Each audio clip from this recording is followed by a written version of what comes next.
predictions quick enough, you can do it. Otherwise, you can save it for Tuesday night. How's that sound? Yeah, absolutely, sure. I look, and because obviously that the narrative's not going to shift on that question. We're going to take Chris Berman's 2-minute drill and try to get 20 minutes out of Bill Winters when it comes to getting some predictions out of him. But we'll do well. I with totally agree with you about Mahomes, though. I mean, he's the guy that I suggested, and look, an offensive line is going to permeate.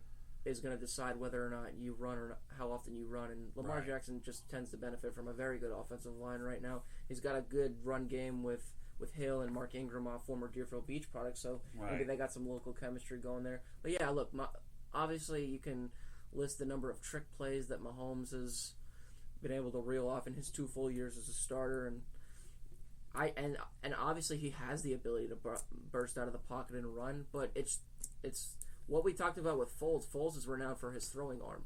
Not only does Mahomes have that, but he can not only throw on the run, he can run if you need him to. He's the closest thing I would argue right now to an Aaron Rodgers. Yeah, the only thing Mahomes doesn't have going for him is the dependability of his receivers being... Because Sammy Watkins has been a non-factor. Mm-hmm. You got Tyreek Hill, who was hurt for a while. And the thing that would make Kansas City better if they ever discovered a running attack. Yeah. And they've got LaShawn McCoy on the roster. So this is a football team that is without a doubt underachieving at 6-4. Again, there's still, we still have another 6 games to go. Mm-hmm. So, who knows what kind of conversation we're going to have a week from now or 2 weeks from now. But as it stands now, I think that Kansas City can get a lot more out of itself than they are doing at the moment, because Indianapolis figured them out, is what they did. And I believe Andy Reid's still their head coach, correct? Well, he is, and Andy Reid's a great coach. Yeah. He really is. I think he had to be overjoyed with what Mahomes gave him. Obviously, over 400 yards passing in that first game back. He looked fantastic, and I believe now he's 19 touchdowns to 1 interception. That's the best mark among all quarterbacks in the NFL. Right. And he's, in my opinion, he's the best quarterback in the NFL. And if Wilson wasn't having the season he was, then and Mahomes didn't miss those 2 games, he'd be the MVP of the league right now.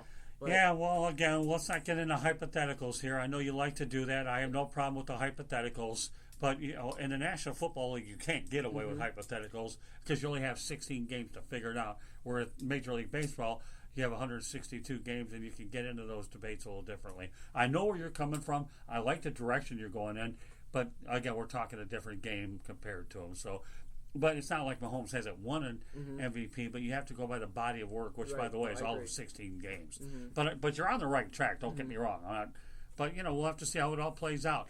Your MVPs aren't always as clear-cut as you want to believe with Mike Trout, okay? They don't always work out that way, White. I know you might think that way, but that's not the case. It's true. I just think, obviously, he's shown he's not a one-year wonder. The biggest thing for him is going to be, like, if the way that the Patriots have worked to upgrade the O-line, given that they want Brady to be around as long as they can because they love hosting the Lombardi Trophy over their shoulders, I think Mahomes one day will do that. They need to upgrade that defense. Well, that's it. You just said it right there. Yeah. I don't care what defensive coordinator you bring in.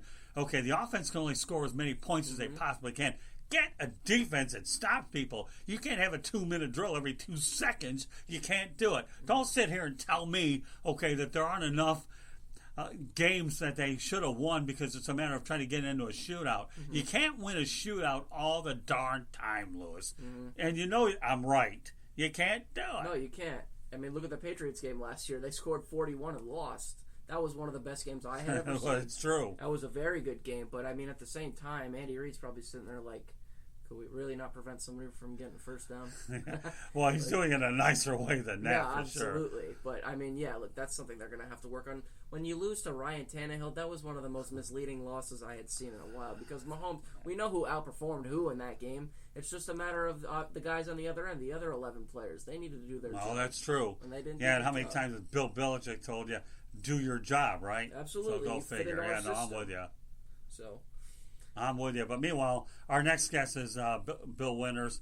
He'll be on any moment. But we've got some football games to talk about. I know the last we had looked at, Cleveland Browns were leading 7-0. We'll see where that game is actually at. But we have a good full slate of games. And the one thing I should always say, and I've actually taken a drive down the Ohio Turnpike, and I've actually covered games in Cleveland and Pittsburgh. and we'll find out exactly from our crack statistician, Candy Ebling. She'll give me an updated score on the Pittsburgh Steelers and the Cleveland Browns any moment. Okay, and Candy, what you got? I'm still getting it. She's getting it, okay. You got the rainbow ring loading. Yeah, she is. All right, so updated score.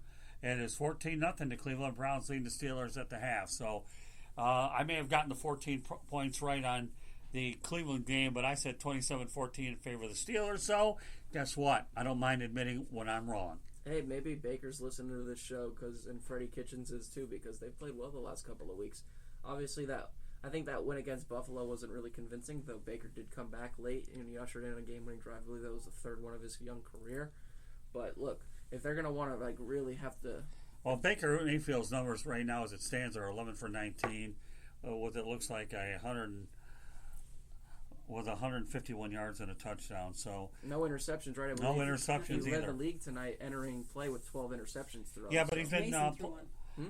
Pittsburgh, Mason Rudolph threw the interception. Right, so he's actually starting to manage the game a little bit. One of the things I said with Rudy Race on our show today was I actually thought that for Cleveland to have a chance in this game, Kareem Hunt and Nick Chubb's, the ground game has to be effective for the Browns. And they really Nick do. Chubb has been pretty, ever since that Week 1 game where he was really much of a non-factor, he's been pretty good all season. I believe he was over 100 yards rushing last week. And yeah, but the thing I should point out to you, without no disrespect interrupting, though, Kareem Hunt played for Kansas City. Right, and there's a Kansas City connection with the Browns there. So I believe John Dorsey's your general manager. So he gave him an opportunity to go ahead and play. And, we'll see how that plays out. But Cleveland's not out of it yet, but they've got a lot of work. Yeah, they're 3-6 now, but I think there's still time. Look, with we really haven't even seen Jarvis Landry have a big game yet. So could you imagine if you have that tandem of Beckham and Landry together? Tell me what you think about this, because I'm actually starting to ponder it more. I don't really like the idea of having two wide receiver one type of players on your team. I think you need someone who's the clear cut number one, and then somebody else who's almost like supplemental, but he's still far above average. I think that's what they had there, because Landry obviously progressed and became the best wide receiver that Miami had in a long time, since one of the Mark brothers in the 80s. But, I just think it's going to create friction in that organization when you have two guys like Beckham and Landry who are as talented as they are, and they're going to have to split catches most of the time. I think it's going to greatly affect their run game, and so far Landry's really bared the brunt of it because he hasn't really had many big games this far. Beckham has looked better of late, which is what we needed to see, because there was a one stretch where he had like 7 catches over like a 3-game span, and him and Baker just weren't gelling. But again, like you said it throughout the program that it takes a little time, and again, Freddie Kitchens is your hot topic of conversation, whether he stays around. I don't know, for some reason, I still think he's going to be gone at the end of the year until anybody convinces me otherwise. It wouldn't surprise me, but we're seeing a similar thing here, like we're seeing with Marone. Though both coaches you can argue are on the hot seat, but if say they end the year 9-7, and I don't know if that's going to happen, they're going to have to go on some kind of unprecedented run. Well, Rudy Race and I talked about this on our program earlier. Greg Williams should have been the guy who should have been the head coach of the Browns, not Freddie Kitchens. But that's either here or there. Bill Winters should be calling any moment. We'll get into some predictions, and then after that, we'll wrap it up with Xavier McKnight. So Bill always brings it to us, and we'll see. We got a lot of football games to talk about. We're going to go through them very quickly. And my favorite time of year, man, putting up the tree, getting the lights up, and then obviously making some turkey and watching to see who's going to hoist that Lombardi trophy or be one of the possibles to do so. So opening presents and watching meaningful football games is always fun. And talking to Bill Winters is even funner. Hey, Bill, welcome to the Sports Exchange. Glad to have you on, buddy. Oh, I'm doing fine, thanks. Anyways, Bill, we got some football right now. We don't have to ask you what your thoughts of the Cleveland Browns. It looks like they're actually leading that contest 14-0. So why don't we just look past the Browns and the Steelers, okay, and go on to the rest of the football games, shall we? Okay. Sounds like a plan. Okay. We got the Cowboys and the Lions. Amari Cooper against Kenny Galladay. Go ahead. All right, we're going to take the Cowboys in this game. Okay, the Cowboys are going to win, I believe, 28-16. Okay. We'll go on to the other one. So, all right, so you say the Cowboys is what you're looking at? Yes, the Cowboys are going to win that game. game. Very good. Okay, we'll whip through them here. The Jacksonville Jaguars against the Indianapolis Colts. We're going to go with the Indianapolis Colts. The Colts got to get a win to stay on pace with the Texans for the division lead. Buffalo Bills, Miami Dolphins. All right, let me take a look at our notes here. Has to work for this one, don't you? Bills in this game. Oh, yeah? Okay. Okay? Yeah, it's going to be a close one, but the Bills are going to get the W. Okay. Houston Texans against the Baltimore Ravens. I guarantee you one thing, the defenses will get the day off because of Deshaun Watson and Lamar Jackson. The Ravens are going to win this game in a close one. Okay, very good. All right. The Atlanta Falcons against the Carolina Panthers. Is this another tricky one for the Panthers, or do the Falcons come down to earth and lose? No, I think the Panthers are going to pull this game out. Atlanta goes back to their losing ways. The Panthers are a pretty strong team. They need to get a W and they get the job done. Okay, Denver Broncos against the Minnesota Vikings. We're taking Minnesota in this game. Minnesota's starting to get on a roll, and we're just going to take them straight up and win that game going away 31-13. New Orleans Saints against Tampa Bay Bucks. We're going with the Saints. Saints are going to win by a field goal. All right, well, a field goal. Okay, I like that. Yeah, these two teams always play each other very closely anyways.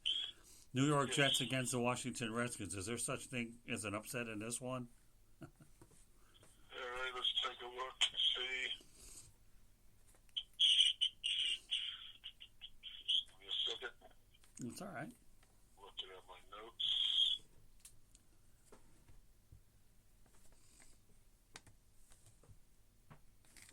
All right, we're going to take the Jets in this game.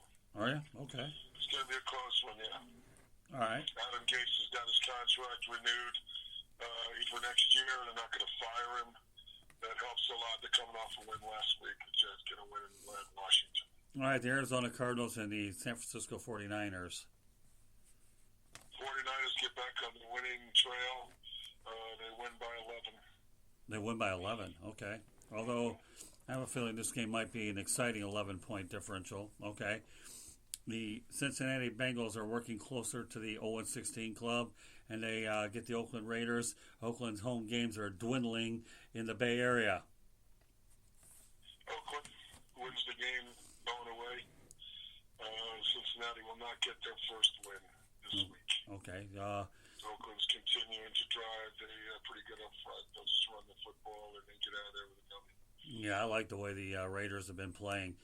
New England Patriots against Philadelphia Eagles. All I know is Tom Brady hasn't gotten over that loss 2 years ago to the Eagles. This is a game of the week, and we're going to go ahead and take the Patriots in this game. And I think the Patriots kind of established the fact that them and the Ravens are the best team in the AFC. Sunday. Philadelphia's still going to win the division, but they're going to have to claw and fight to get the division, but they're going to lose this game. Sunday night, the Bears against the Rams. Taking the Rams in this game. And the reason is it's a road game, I believe, for the Bears, yes. And the Bears do not have enough offense to keep up with the Rams. Plus, they're going on the road, so we're going to go ahead and take the Rams. And Kansas City Chiefs against the Chargers. You have Mahomes against Melvin Gordon. Interesting matchup there. I think this is going to be a great game, but we're going with Kansas City. Oh yeah, okay. You're not going out on a limb with some of these, or what do you think is the closest that you have going out on a limb with any of them? New England versus Philadelphia. I kind of like Philly in this game, but I'm going with New England in this game. I think that might be the one game that I may be wrong at. It's okay. Nothing wrong with that. So, all right. So let's go over some of the storylines. You've got Nick Foles' long-awaited return. How do you think that turns out for Jacksonville? I think he'll do okay, but going up and playing in Indianapolis on the turf right now and then not being game ready, I think he's going to show up in this game.